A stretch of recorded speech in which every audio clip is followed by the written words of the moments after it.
যারা জিন্দা মরা দরবারেতে আয়, আমার দরবেশ চাঁদের প্রেম আগুনে এই মরা পুরায়। এটা হলো বেলায়েতি ওলিদের খেলা। মরার আগে তোমার মরতে হবে। আবার আল্লাহ পাক বলেছেন, আল্লাহ ইন্না আউলিয়া আল্লাহি লা খাউফুন আলাইহিম ওয়া লাহুম ইয়াহজানুন। সূরা ইউনূস ৬২ নং আয়াতের মধ্যে বলেছেন, আমার আল্লাহর ওলিগণের কোনো ভয় নাই, তারা কোনো চিন্তিত না, তারা কোনো দুঃখিত না। সেই আল্লাহর ওলিগণ হচ্ছে আল্লাহর বন্ধু। আল্লাহ পর্যন্ত যেতে গেলে এই বেলায়েতের ওলির কাছে যেতে হবে। বেলায়েতের ওলির কাছে গেলেই তো রাসূলকে চেনা যাবে, রাসূলকে পাওয়া যাবে, আর রাসূলকে পাইলেই তো আমার আল্লাহকে পাওয়া যাবে।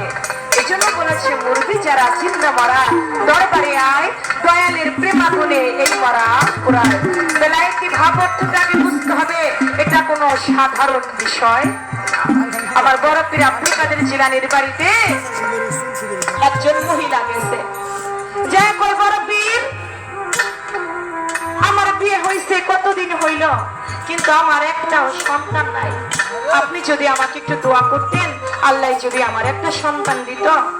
বলে, যাও, আমি তোমাকে দোয়া করে দিলাম, মালিক চাইলে তোমার সন্তান হবে। দোয়া করে দিছে, বছরের মধ্যে তো তার একটা কন্যা সন্তান হয়েছে। এখন কন্যা সন্তান পেয়ে স্বামী তো খুশি না। স্বামী কয়, হইছে তো হইছে, 12 বছর পরে একটা মেয়ে হয়েছে, মেয়ে না হইয়া যদি একটা ছেলে হইতো তাহলে বেশি